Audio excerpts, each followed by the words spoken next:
I am 32F and my husband Ryan is 35M.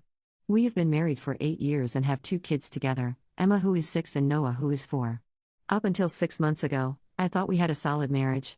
Sure, we had our ups and downs like any couple, but I trusted Ryan completely and believed he felt the same way about me. Ryan works in sales for a medical device company, which requires him to travel frequently for conferences and client meetings.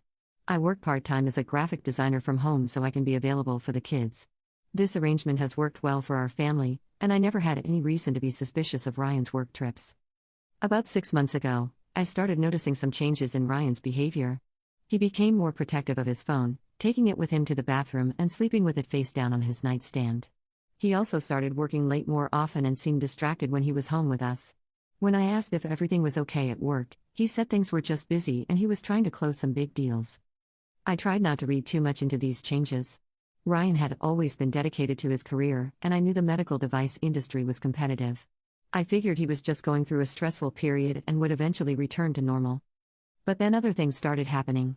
Ryan began paying more attention to his appearance, buying new clothes and spending extra time at the gym.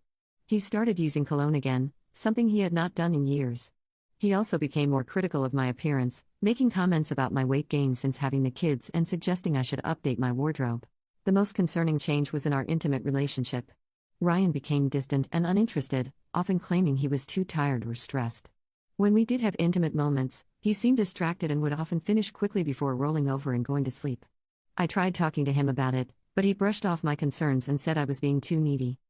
I started feeling like I was losing my husband, but I could not pinpoint exactly what was wrong. I considered that he might be having a midlife crisis or dealing with work stress that he was not sharing with me. I even suggested couples counseling, but Ryan said we did not need it and that I was overthinking things. The breaking point came 3 weeks ago when Ryan left for what he said was a 4-day conference in Chicago. On the second night, I was putting Emma to bed when she asked why Daddy was at dinner with a pretty lady instead of reading her a story. I was confused and asked what she meant. Emma showed me a photo on Ryan's Instagram story that I had not seen. It was a picture of an upscale restaurant with the caption "Great dinner tonight." In the background of the photo, clearly visible at a corner table, was Ryan sitting across from a woman I did not recognize. They were leaning in close, holding hands across the table, and the woman was laughing at something Ryan had said. My heart dropped. I screenshot the photo before Ryan could delete it and spent the rest of the night staring at it, trying to convince myself there was an innocent explanation. Maybe it was a client dinner that just looked romantic. Maybe the woman was a colleague and they were discussing work. But deep down, I knew what I was seeing. When Ryan came home from his trip, he was in an unusually good mood. He brought gifts for the kids and flowers for me, which he had not done in months. He was affectionate and attentive, almost like he was overcompensating for something. I decided not to confront him immediately because I wanted to gather more information first. Over the next 2 weeks, I started paying closer attention to Ryan's behavior. I noticed he was texting constantly and would quickly put his phone away when I entered the room. He was taking more phone calls outside or in his car. He also started mentioning a new colleague named Jessica who was supposedly helping him with some important accounts. I felt terrible about it, but I decided to check our phone records online. What I found made my stomach turn. For the past 6 months, Ryan had been texting and calling the same number hundreds of times. Some of the text conversations lasted for hours, often late at night after I had gone to bed. I also looked at our credit card statements and found charges at restaurants, hotels, and stores that I did not recognize. There were purchases at clothing stores, expensive dinners for 2, and hotel rooms in cities where Ryan claimed to be staying with colleagues or clients.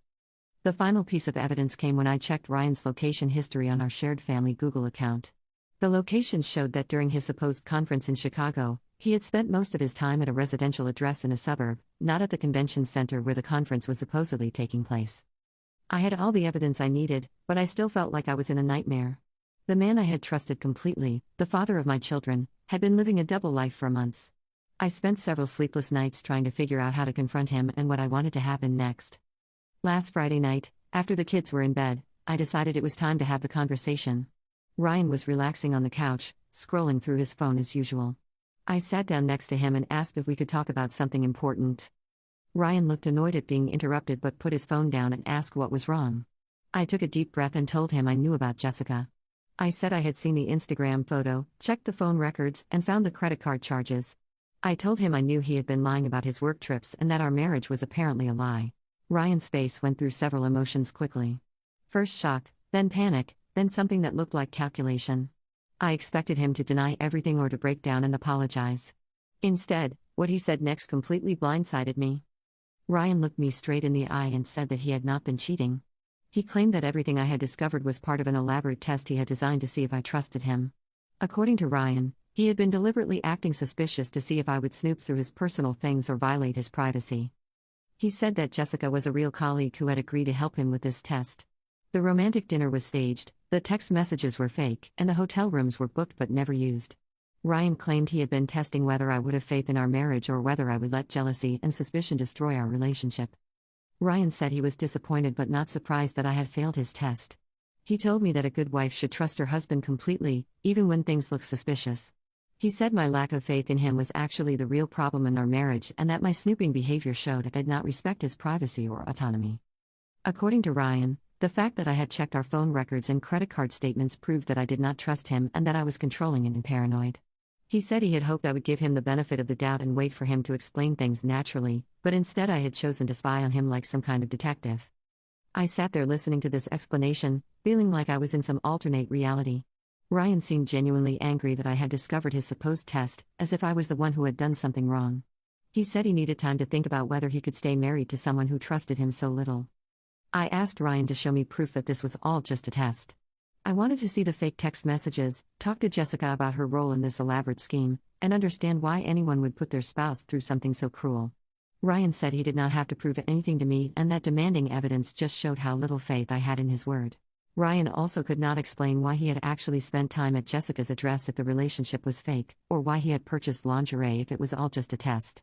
When I pressed him on these details, he got defensive and said I was missing the point. The point, according to him, was that I should have trusted him regardless of what I thought I saw.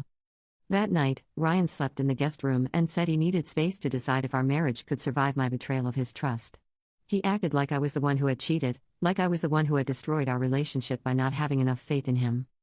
The next morning, I told Ryan I wanted to speak with Jessica myself to understand her role in this test. Ryan said that was not possible because Jessica was uncomfortable with the situation and did not want to be involved anymore. He said my aggressive behavior had scared her and that she regretted helping him. I asked Ryan for Jessica's phone number so I could apologize for any misunderstanding, but he refused to give it to me. He said Jessica had asked him not to share her contact information and that I needed to respect her boundaries. This seemed convenient to me, since speaking with Jessica directly would either confirm or debunk Ryan's story. Ryan continued to maintain that everything had been a test for the next few days. He said he was hurt that I had not trusted him and that he was reconsidering our entire relationship. He made me feel like I was crazy for thinking he had been cheating, even though all the evidence clearly pointed to an affair. But I am not stupid, and I was not going to let Ryan gaslight me into thinking that obvious cheating was actually some elaborate trust exercise. I decided to do some more investigating to get the truth about Jessica and this supposed test. I started by looking up Jessica's name in Ryan's company directory. According to the company website, there was no employee named Jessica in Ryan's department or anywhere else in the company. I also called Ryan's boss and asked if Ryan had been traveling for work as much as he claimed. His boss seemed confused and said Ryan had only been on 2 business trips in the past 6 months, not the dozen or so trips he had told me about. I also reverse searched the phone number that Ryan had been texting constantly. It belonged to a woman named Jennifer Walsh who lived at the address where Ryan had been spending time in Chicago. Her social media profiles showed that she worked as a nurse and had recently gone through a divorce. Some of her photos showed her wearing items that matched purchases that had been charged to our credit card. The final nail in the coffin came when I hired a private investigator to get concrete proof of Ryan's affair. The investigator followed Ryan on his next supposed business trip and documented him spending 3 days at Jennifer's apartment. The photos showed them kissing, holding hands, and acting like a couple in love. When Ryan came home from that trip, I was ready for him. I had printed out all the evidence including the photos from the private investigator, the phone records, the credit card statements, and the information about Jennifer. I had also consulted with a divorce attorney and had papers drawn up. I waited until the kids were asleep and then presented Ryan with everything I had discovered. I told him I knew his name was actually Jennifer, not Jessica, that she was not his colleague, that his company had not sent him on most of these trips, and that I had photographic evidence of their relationship. Ryan looked at the photos and his face went completely white. For a moment, he seemed to consider continuing with his test story, but I think he realized the evidence was too overwhelming. Instead, he broke down and admitted that he had been having an affair with Jennifer for the past 6 months. Ryan said he had met Jennifer at a conference in January and that they had connected immediately. He claimed it started as just a friendship but had developed into something more over time. He said he had never meant for it to go as far as it did and that he had been planning to end things with Jennifer eventually. When I asked Ryan why he had made up the story about testing my trust, he said he had panicked when I confronted him. He said he had hoped I would believe his explanation and that we could move past everything without having to deal with the reality of his affair. He admitted that there had never been any test and that he had simply been cheating on me. Ryan begged me to forgive him and said the affair meant nothing to him. He claimed Jennifer was just a distraction and that I was the only woman he truly loved. He said he would end things with Jennifer immediately and that we could go to counseling to work through our problems. I listened to Ryan's pleas and apologies, but I felt nothing but disgust for the man sitting in front of me. This was someone who had lied to me for months, who had made me feel crazy for trusting my instincts, and who had tried to make me believe that his cheating was actually my fault for not trusting him enough. I looked at Ryan calmly and told him that I had a test of my own. I said I had been testing whether he was the kind of man who would admit his mistakes and take responsibility for his actions, or whether he would lie and manipulate me even when caught red-handed. I told him he had failed my test spectacularly. I handed Ryan the divorce papers and told him I would be filing them on Monday morning. I said he had proven that he was not trustworthy, that he was willing to gaslight me to cover his own mistakes, and that he did not respect me or our marriage enough to be honest even when confronted with overwhelming evidence. Ryan was shocked that I was not willing to work things out. He said everyone makes mistakes and that he deserved a second chance. He claimed that his affair was a symptom of problems in our marriage and that we should try to fix those problems together rather than giving up. I told Ryan that cheating was not a mistake, it was a choice. And lying about cheating for months was not a mistake, it was a pattern of behavior. And trying to convince me that his affair was actually a test of my character was not a mistake, it was psychological manipulation. I said that even if I could forgive the affair, I could never forgive the way he had tried to make me believe that I was the problem in our marriage. The fact that his first instinct when caught cheating was to lie and blame me showed me exactly who he really was as a person. Ryan spent the weekend trying to convince me to reconsider. He said he would do anything to save our marriage, including ending his relationship with Jennifer, going to individual therapy, and giving me complete access to his phone and social media accounts. He said he realized now how much he had hurt me and that he wanted to spend the rest of his life making it up to me. But I had already made my decision. Ryan had shown me that when faced with a choice between honesty and self-preservation, he would choose to lie every time. He had shown me that he was willing to manipulate my emotions and make me question my own sanity to avoid taking responsibility for his actions. On Monday morning, I filed for divorce and asked Ryan to move out of our house. I also informed Jennifer about the divorce filing and told her that she was welcome to Ryan, but that she should be prepared for him to lie to her the same way he had lied to me. Update 1. It has been 6 weeks since I filed for divorce, and somehow Ryan has managed to make this situation even worse than I thought possible. After I filed the papers, Ryan moved in with his friend Mark temporarily and started telling everyone his version of what happened to our marriage. According to Ryan's story, I had become paranoid and controlling during our marriage. He claimed that I had been spying on him constantly and that I had refused to trust him even though he had never given me any reason to doubt him. Ryan told people that he had been forced to end our marriage because I was too insecure and jealous to be in a healthy relationship. Ryan conveniently left out the part about his 6-month affair with Jennifer or his ridiculous claim that cheating was actually a test of my trust. Instead, he painted himself as the victim of a possessive wife who had driven him away with my constant suspicion and surveillance. I found out about Ryan's narrative when several of our mutual friends reached out to me with concern. They said Ryan had told them I was having some kind of mental health crisis, and that I had accused him of cheating based on completely innocent interactions with a female colleague.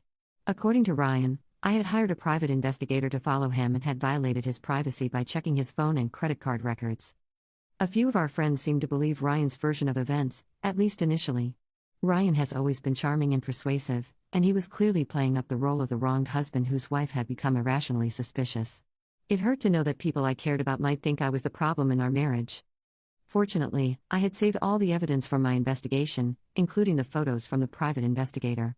When friends asked me directly about what had happened, I was able to show them the proof of Ryan's affair and explain how he had tried to gaslight me by claiming it was all a test. Most of our friends were horrified when they saw the evidence and realized how extensively Ryan had been lying. Several of them confronted Ryan about his story and demanded an explanation for the obvious contradictions between his claims and the photographic proof of his relationship with Jennifer. Ryan's response was to double down on his manipulation tactics. He started telling people that I had somehow fabricated or manipulated the evidence to make him look bad. He claimed that the photos were taken out of context and that I had hired the private investigator to create a false narrative that would help me in the divorce proceedings.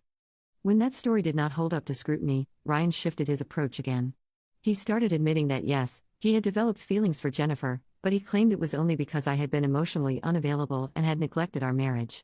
According to this new version, his affair was my fault because I had driven him into the arms of another woman through my coldness and lack of attention. Ryan also began telling people that he had tried to end things with Jennifer multiple times, but that I had refused to work on our marriage or go to counseling.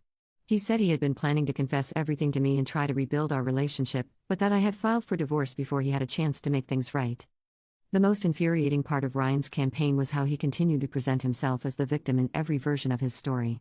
Whether he was claiming I was paranoid, or that I had fabricated evidence, or that I had driven him to cheat through my neglect, the common thread was always that I was the real problem and he was simply an innocent man trying to save his marriage. Things got even more complicated when Jennifer started backing up some of Ryan's claims. Apparently, Ryan had told Jennifer his own version of our marriage, painting me as a controlling and unstable wife who did not understand or appreciate him. Jennifer began posting on social media about how difficult it was to love someone who was going through a contentious divorce with a vindictive ex. Jennifer's posts never mentioned me by name, but they were clearly directed at our situation. She wrote about how some people try to destroy their ex-spouses out of jealousy and how important it was to support your partner through difficult times. She also posted inspirational quotes about true love conquering all obstacles and about not letting bitter people drag you down. I was amazed by the audacity of this woman posting about true love and overcoming obstacles when she had been having an affair with a married man for 6 months. But I realized that Ryan had probably told Jennifer the same lies he was telling everyone else. She likely believed that I was an unstable ex-wife who was trying to destroy Ryan's happiness out of spite. The situation reached a breaking point when Ryan brought Jennifer to Emma's school play. I had specifically asked Ryan not to introduce the children to Jennifer until our divorce was finalized, and we had worked out a proper co-parenting arrangement. I felt it was too confusing and potentially harmful for the kids to meet Dad's girlfriend while they were still trying to understand why their parents were getting divorced. But Ryan decided that his desire to show off his new relationship was more important than our children's emotional well-being. He brought Jennifer to the play and introduced her to other parents as his partner, acting like they were a normal couple instead of two people whose relationship had destroyed a family. Emma was confused and upset to see her father with another woman, especially in a public setting where her friends and their parents could witness the situation. She asked me later why Daddy had brought the pretty lady to her play and whether that meant Mommy and Daddy were never going to live together again. I was furious that Ryan had put our daughter in that position. I called him that night and told him that bringing Jennifer to school events was inappropriate and hurtful to the children. I said we needed to establish clear boundaries about when and how he would introduce his girlfriend to Emma and Noah. Ryan's response was to accuse me of being jealous and trying to control his personal life. He said he had every right to bring Jennifer to public events and that I could not dictate who he spent time with. He claimed that I was using the children as weapons against him and that my real motivation was to keep him from being happy with Jennifer. Ryan also said that the children needed to get used to Jennifer being in their lives because he was planning to marry her as soon as our divorce was final. He said Jennifer was going to be their stepmother and that they might as well start bonding with her now rather than waiting for some arbitrary timeline that I had created. I was stunned that Ryan was already talking about marrying Jennifer when he had only been separated from me for 6 weeks. But it also confirmed what I had suspected about his priorities. Ryan was more interested in validating his new relationship than in helping our children adjust to the divorce in a healthy way. I decided to take action to protect Emma and Noah from further emotional manipulation.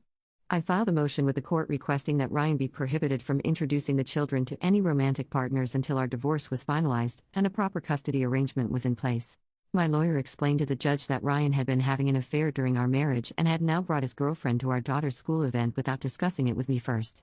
We argued that this behavior showed poor judgment and a lack of consideration for the children's emotional needs during an already difficult time. Ryan's lawyer tried to argue that I was being vindictive and trying to interfere with Ryan's parental rights. They claimed that I was using the children to punish Ryan for ending our marriage and that there was nothing harmful about the children meeting Jennifer in appropriate settings. The judge was not impressed with Ryan's arguments, especially when we presented evidence of the affair and the timeline of when Ryan had introduced Jennifer to the children.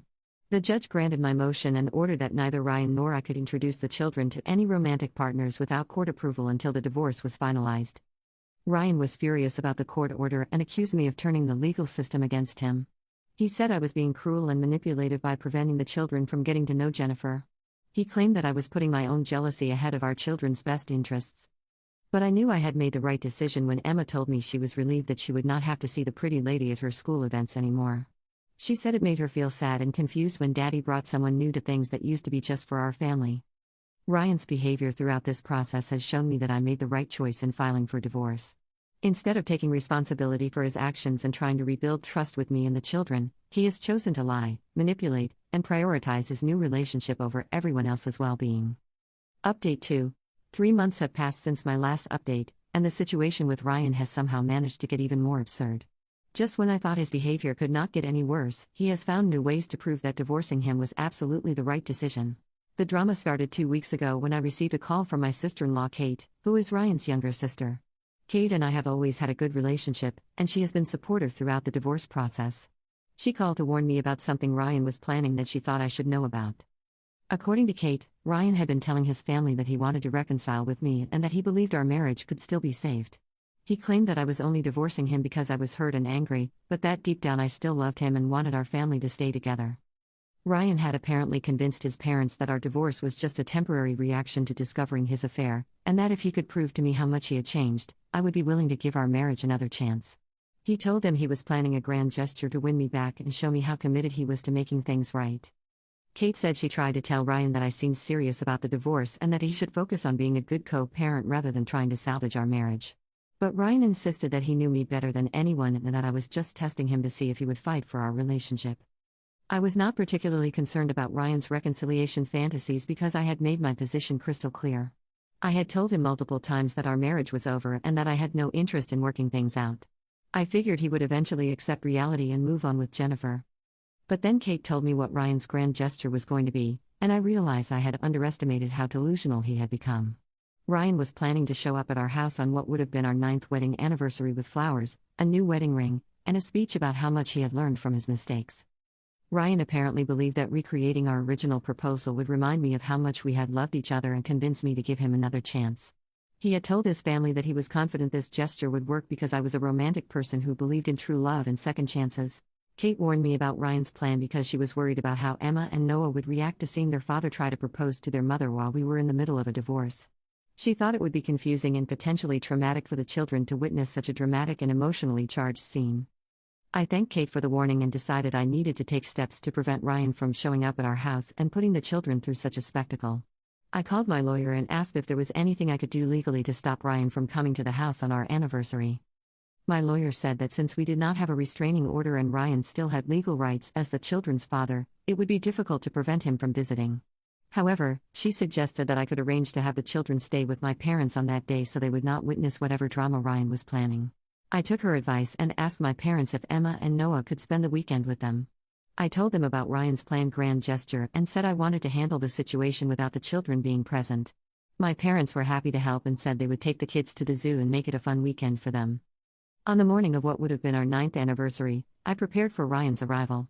I had decided that I would let him make his speech and then explain calmly and clearly that our marriage was over and that no romantic gesture was going to change my mind. Ryan showed up at noon with a huge bouquet of roses, a small velvet box, and a look of nervous excitement on his face.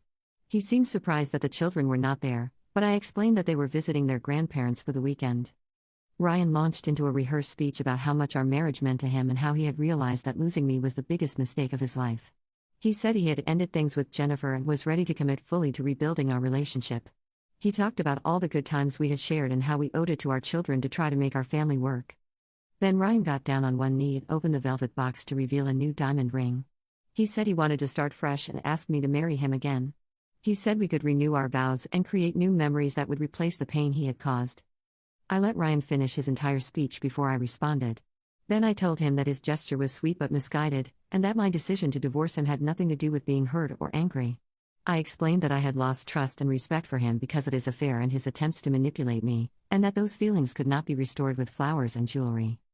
Ryan seemed genuinely shocked that his plan had not worked. He said he had been certain that I still loved him and that I was only staying angry to punish him for his mistakes. He could not understand why I was not moved by his romantic gesture and his promise to be a better husband. I told Ryan that even if I could forgive his affair, I could never forgive the way he had tried to gaslight me by claiming it was a test of my trust. I said that someone who would lie and manipulate their spouse when caught cheating was not someone I could ever trust again, regardless of how many apologies or romantic gestures they offered. Ryan got defensive and said he had only made up the test story because he was panicked and scared of losing me. He claimed it was not representative of who he really was and that he had learned from his mistake. He begged me to give him a chance to prove that he could be honest and trustworthy. I asked Ryan why I should believe that he was being honest now when he had lied to me consistently for months. I pointed out that he was still lying to his family about the reasons for our divorce, and that he had been manipulating our friends by spreading false stories about my behavior. Ryan said those lies were different because he was just trying to protect his reputation and maintain relationships that were important to him. He claimed that lying to me about the affair was worse because it was personal, but that he would never lie to me about anything important again. I realized that Ryan still did not understand the fundamental problem with his behavior. He saw lying as a tool to manage different situations and relationships, rather than recognizing that dishonesty was destructive to any relationship. He was willing to promise not to lie to me specifically, but he did not see anything wrong with lying to other people when it served his purposes. I told Ryan that his proposal confirmed my decision to divorce him.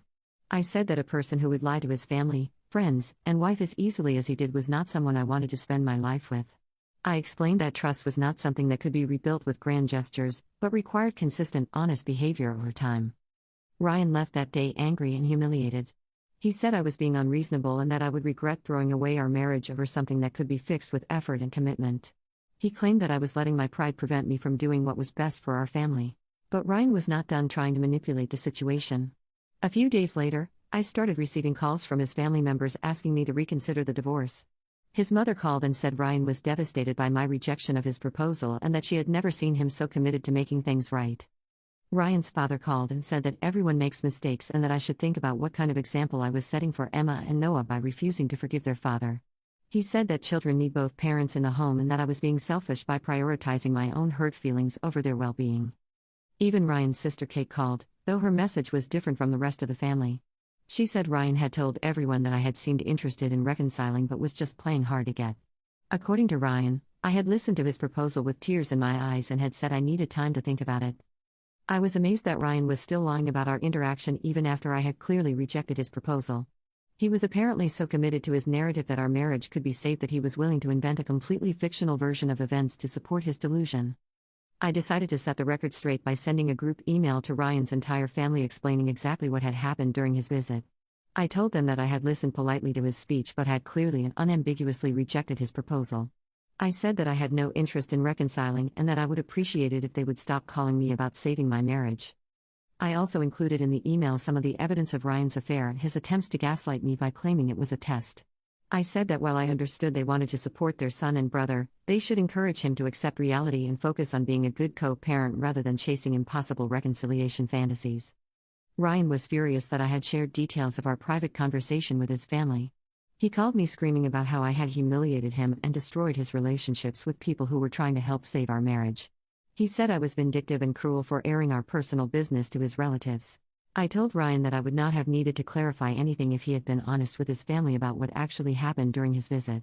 I said that his continued lying proved that he had not changed at all and that he was still the same manipulative person who had tried to convince me that cheating was a trust test. Ryan said I was being impossible and that nothing he did would ever be good enough for me. He claimed that I was determined to hate him forever and that I was using the divorce to punish him rather than trying to heal our family. I told Ryan that our family was already healed now that I was no longer married to someone who lied constantly and cheated on me. I said that our children would be better off with divorced parents who co-parented respectfully than with married parents who lived in a relationship built on lies and broken trust. Our divorce was finalized last week and I finally feel like I can move forward with my life. Ryan has been ordered to pay child support and we have joint custody of Emma and Noah, with them spending weekends and some holidays with him. Ryan is still with Jennifer, though according to Kate their relationship has been rocky since he tried to reconcile with me. Apparently Jennifer was not thrilled to learn that Ryan had proposed to his ex-wife and had been telling his family that their divorce was temporary. I do not know if Ryan has learned anything from this experience, but I am confident that I made the right choice in ending our marriage. I refuse to spend my life with someone who sees honesty as optional and who will lie and manipulate to avoid taking responsibility for his actions. Emma and Noah are adjusting well to the new arrangement, and I am looking forward to building a life based on truth and respect rather than lies and manipulation. Ryan may have thought he was testing my trust, but he actually helped me discover my own strength and self-worth.